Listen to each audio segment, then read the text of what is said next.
కడప జిల్లా పోరుమామిల మండలంలో జిల్లెళ్ల రమణారెడ్డి తన తల్లితో కలిసి తిరుమలకు పాదయాత్ర మొదలుపెట్టాడు.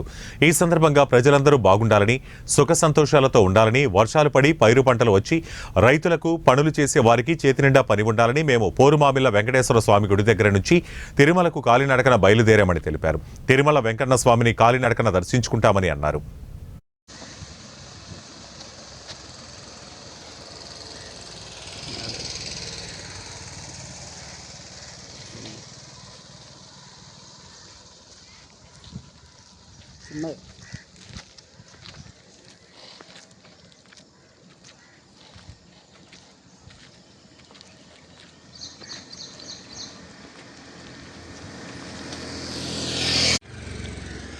అందరికీ నమస్కారం.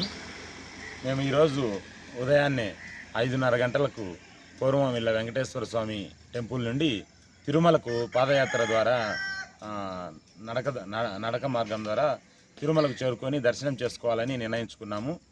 మన ప్రాంతం అంతా వర్షాలు బాగుపడి చెరువులన్నీ నిండి అందరూ ఆరోగ్యంగా సుఖ సంతోషాలతో ఉండాలని కోరిక. అట్లే మా ఇంట్లో వాళ్ళు కూడా ఆరోగ్యంగా ఉండి మేము కూడా అన్ని విధాలుగా దేవుని కృపకు పాత్రలు ఉన్నామని నడక మార్గం ద్వారా తిరుమలకు చేరుకుందామని మొదలుపెట్టినాము.